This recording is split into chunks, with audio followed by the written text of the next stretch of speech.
മലയാളികൾക്ക് അഭിമാനിക്കാൻ പറ്റുന്ന ഒരു ലെവലൊരു പടമാണ്. മലയാളികൾ ഒരുപാട് ആക്ടേഴ്സിനകത്തുണ്ട്. ശോഭനമായാലും ശരി, കമലായാലും ശരി, ഇടിക്കുകയാണെങ്കിലും അങ്ങനെ ഒരുപാട് താല്പര്യമുണ്ട്. ശരിക്കും പറഞ്ഞാൽ മലയാളികൾക്ക് പോലും ഇത് എക്സ്പീരിയൻസ് ചെയ്യാത്തൊരു ഹോളിവുഡ് പടം തന്നെയാണ് കൽക്കി എന്ന് പറയുന്നത്. ഇങ്ങനെ തെറ്റി ഇങ്ങനെ ഒരു ഹിറ്റാവുമെന്ന് പ്രതീക്ഷിക്കുന്നു. ഇവരുടെ ഡയറക്ടറൊക്കെ അടിപൊളിയാണ്, ഇവരുടെ പരിപാടിയൊക്കെ അടിപൊളിയാണ്. അപ്പോൾ എന്തായാലും നല്ലൊരു പടമായിരിക്കും അറിയായിരുന്നു. പക്ഷെ ഇത്രയും ഒരു ഗ്ലോബൽ ലെവലിൽ ഇങ്ങനെ പടം പോകുന്നൊന്നും അറിയില്ലായിരുന്നു. അടിപൊളിയാണ്, ഒന്നും പറയാൻ വലിയൊരു ഭാഗ്യമായിരുന്നു എനിക്ക്. ബച്ചറായിട്ടൊന്നും കോമ്പിനേഷൻ ഇല്ല, പക്ഷെ എനിക്ക് ശോഭന മാമിനെ മീറ്റ് ചെയ്യാൻ പറ്റി. ശോഭന മാമിൻ്റെ കൂടെ അതിന് ഷൂട്ട് ചെയ്തപ്പോൾ ഉണ്ടായിരുന്നു, എൻ്റെ കൂടെ അതൊക്കെ ഇതിന്റെ കൂടെ ഇപ്പൊ നമ്മൾ ഒട്ടുകാളി എന്ന് പറഞ്ഞൊരു മൂവി ഒരു അവാർഡൊക്കെ കിട്ടി ഭയങ്കര ഒരു സന്തോഷത്തിലിരിക്കുന്ന സമയമാണല്ലോ. ഇതെല്ലാ ഒരു സൗഭാഗ്യങ്ങളോട് ഒരുമിച്ച് വരുന്ന ഒരു അല്ലേ. കുറച്ചൊരു ഗ്യാപ്പ് വന്നല്ലോ. ഒരു കൊല്ലത്തോളം ഞാൻ സിനിമകളൊന്നും റിലീസ് ഉണ്ടായിരുന്നില്ല. പിന്നെ ഇത് ആക്ച്വലി ഒരു കൊട്ടക്കാട് ഒരു കൊല്ലം മുന്നേ ഷൂട്ട് ചെയ്ത പടമാണ്. ഇതും 1-2 കൊല്ലം മുന്നേ ഷൂട്ട് നടന്നുകൊണ്ടിരുന്ന പടമാണ്. അപ്പോൾ കുറച്ച് ഗ്യാപ്പ് കഴിഞ്ഞിട്ടാണ് ഇങ്ങനെ ഒരു പരിപാടി വരുന്നത്. അപ്പോൾ അതാണ് സന്തോഷമുണ്ട്. കൊട്ടക്കാടി ഈ പറഞ്ഞ പോലെ അടുത്ത മാസം റിലീസ് ഉണ്ടാവും.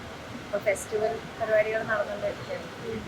ഇനിയും നമ്മുടെ ഇന്ത്യയിൽ നിന്നും കുറെ അവാർഡുകൾ വരുമെന്ന് പ്രതീക്ഷിക്കാം അല്ലേ? അറിയില്ല, റിലീസ് എന്നത്തേക്ക്? അത് റിലീസ് അടുത്ത മാസം ഉണ്ടാവും. അടുത്ത മാസത്തേക്ക് ഉണ്ടാവും. കൽക്കി അവസാനിച്ചത് പോലും സെക്കൻഡ് പാർട്ടിലോട്ടുള്ള ഇതിലാണ് നിൽക്കുന്നത്. സെക്കൻഡ് പാർട്ടിലോട്ട് കിട്ടിയാലേ തോന്നിയിരുന്നു. ഉണ്ടെങ്കിൽ ഞാൻ വളരെ ഹാപ്പിയാണ്. ഇതിൽ ആക്ച്വലി ഹാപ്പിയാണ്. അതിലുണ്ടെങ്കിൽ ഒബ്വിയസ്ലി ഇല്ലാന്ന് പറയില്ലല്ലോ, എന്തായാലും ചെയ്യും. എനിക്ക് പടത്തിന് മുന്നേ എനിക്ക് വിഷസ് അറിയിച്ചിട്ടുണ്ടായിരുന്നു. പിന്നെ ഷാമായിട്ടും വിളിച്ചിട്ടുണ്ടായിരുന്നു. മഞ്ജു ചേച്ചി എനിക്ക് മെസ്സേജ് അയച്ചിട്ടുണ്ടായിരുന്നു, കണ്ടിട്ട് ഒരുപാട് ഇഷ്ടമായിരുന്നു അത്. അങ്ങനെ പിന്നെ കുറച്ചുപേര് ഇൻഡസ്ട്രിയിൽ കാണാനായിട്ട് ഈ ആഴ്ചയൊക്കെ കാണാൻ നിൽക്കുന്നുണ്ട്.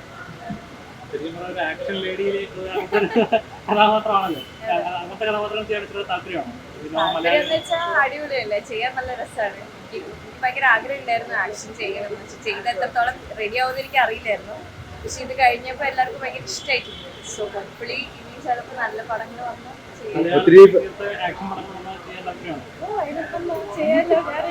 നിങ്ങൾ ഏറ്റെടുത്താൽ ഞാൻ റെഡിയാണ്. കൽക്കിയുടെ ഷൂട്ടിനിടയ്ക്ക് ഒത്തിരി പരിക്കുകളൊക്കെ പറ്റിയെന്ന് പറയുന്നത്. അതെനിക്ക് തോന്നുന്നു ആക്ഷൻ ചെയ്യുന്ന എല്ലാവർക്കും പരിക്കുകൾ പറ്റാറുണ്ട്. എനിക്ക് ചെറുതായിട്ടൊന്ന് കാലൊക്കെ ഒന്ന് ഉളുക്കിയായിരുന്നു അതിൻ്റെ ഇടയ്ക്ക് വെച്ചിട്ട്. പക്ഷെ അത് കുഴപ്പമില്ലാണ്ട് മുന്നോട്ട് പോയി. ഷൂട്ടൊക്കെ കഴിഞ്ഞിട്ടായിരുന്നു ബാക്കി റെസ്റ്റും കാര്യങ്ങളൊക്കെ. അതൊക്കെ സിനിമ ഭയങ്കര ഹിറ്റായി വന്നപ്പോ സന്തോഷമായി.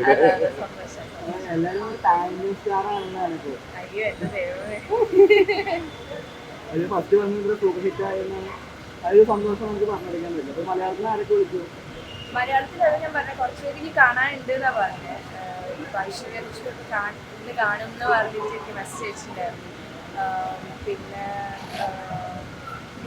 കുറെ പേര് കാണാനുണ്ട്. അപ്പൊ അവര് കണ്ടേച്ച് വിളിക്കാൻ എല്ലാവർക്കും ഇന്നിപ്പം അമ്മയുടെ അസോസിയേഷൻ മീറ്റിംഗ് ആയിരുന്നു. അവിടെ വെച്ചിട്ട് എല്ലാവരും കുറെ നല്ല വാക്കുകൾ പറഞ്ഞു. എല്ലാവർക്കും ഭയങ്കര ഇഷ്ടപ്പെട്ടിട്ടുണ്ട്. കഴിഞ്ഞ് കുറെ പേര് കാണാൻ പോകുന്നുണ്ട്. അപ്പൊ അതൊക്കെ നടിമാർക്ക് പ്രത്യേകിച്ചായിട്ട് ഒരു തുടർച്ചയായിട്ടുള്ള വിജയങ്ങൾ ലഭിക്കാനുള്ള ചാൻസ് നമ്മൾ മലയാളത്തിൽ നിന്ന് വളരെ കുറവായിരുന്നു. മലയാളത്തിൽ ഏതെങ്കിലും ഫിലിം ഇൻഡസ്ട്രിയിലാണെങ്കിൽ വനിതകൾ സ്ത്രീ കഥാപാത്രം അല്ലെങ്കിൽ ഹിറ്റായി മാറുക, തുടർച്ചയായിട്ട് അവർ ചെയ്യുന്ന കഥാപാത്രം ഹിറ്റായി മാറുക എന്ന് പറഞ്ഞാൽ കുറച്ച് ബുദ്ധിമുട്ടാണ്. അപ്പം അങ്ങനെ തുടർച്ചയായിട്ട് കിട്ടുന്നത് എന്തൊരു ഭാഗ്യമായിട്ട് കരുതുന്നതാണ്. എല്ലാം ഭാഗ്യം തന്നെയാണ്. ഹിറ്റാവോ, പടം ഹിറ്റാവോ, അതിപ്പോൾ ആരാണെങ്കിലും പടം ഹിറ്റാവോ എന്ന് പറഞ്ഞാൽ ഭയങ്കര ഭാഗ്യമാണ്. ഒരു സ്റ്റാർ ആണെങ്കിൽ പോലും മലയാളത്തിൽ ഒരു പടം ഹിറ്റാക്കുക എന്നുള്ളത് അതൊരു നല്ല പാടുള്ള കാര്യമാണ്. അത് വരുന്നത് വലിയ ഭാഗ്യം തന്നെയാണ്. തീർച്ചയായിട്ട് ഈ ഹിറ്റ് വരുന്ന ഒരു ഫോർമുല എന്തെങ്കിലും ഉണ്ടോ? അങ്ങനെ ഒന്നും പറയുന്നില്ല, ഒന്നും പറയാൻ പറ്റില്ല. നമ്മള് അങ്ങനെ ഹിറ്റ് വേണം എന്ന് പറഞ്ഞ സിനിമ ചെയ്യാൻ പോയാൽ ഭയങ്കര പാടുണ്ട്. സിനിമ നല്ല സിനിമ ചെയ്യാൻ അച്ഛൻ കണ്ടു. അച്ഛൻ ഭയങ്കര ഹാപ്പിയായിരുന്നു. അച്ഛനും അമ്മ എല്ലാവരും ഭയങ്കര ഹാപ്പിയാണ്. അവരിത്ര പ്രതീക്ഷയില്ല, കുറച്ചുണ്ടാവുള്ളൂ എന്ന് ഞാൻ പറഞ്ഞിട്ടുണ്ടായിരുന്നു. പക്ഷെ ഉള്ളത് എനിക്ക് വന്നിട്ടുണ്ട് എന്ന് പറഞ്ഞാൽ ഭയങ്കര ഹാപ്പിയാണ്. പടം എന്തായാലും ആർക്കും ഒരു നഷ്ടം ഉണ്ടാവില്ല. തിയേറ്ററിൽ പോയിരുന്ന് ശരിക്കും എൻജോയ് ചെയ്യാൻ പറ്റുന്ന, നമ്മള് ഇന്ത്യൻ സിനിമയിൽ ഒരു എന്താ പറയുക, ഒരു പ്രൗഡായിട്ട് നമുക്ക് റെപ്രസെന്റ് ചെയ്യാൻ പറ്റുന്ന ഒരു സിനിമയാണ് തീർച്ചയായും. സോ എന്തൊക്കെ വന്നാലും എന്റർടൈനിങ് ആണ്. തീർച്ചയായിട്ടും തിയേറ്ററിൽ പോയി തന്നെ കാണും. തിയേറ്ററിൽ കാണാനുള്ള ഒരു പടമാണ്. എനിക്ക് കൂടുതൽ ആക്ഷൻ സിനിമകൾ പ്രിഫർ ചെയ്യും. ഞാനെല്ലാം പ്രിഫർ ചെയ്യും. എനിക്ക് നല്ല എന്താന്ന് വെച്ചാൽ ഞാൻ ചെയ്യാം. എനിക്ക് അങ്ങനെ അങ്ങനെ പ്രശ്നമില്ല. പിന്നെ കിട്ടിയാൽ മതി. അതെ, കിട്ടിയാൽ മതി, പടം കിട്ടിയാൽ മതി. എനിക്ക് മലയാളത്തിലേക്ക് ഇങ്ങനെ ചെയ്യണം എന്നൊക്കെ ആഗ്രഹമുണ്ട്. ചിലപ്പോൾ ചെയ്യാൻ. എന്തായാലും താങ്ക് യു സോ മച്ച്. ശരി ശരി.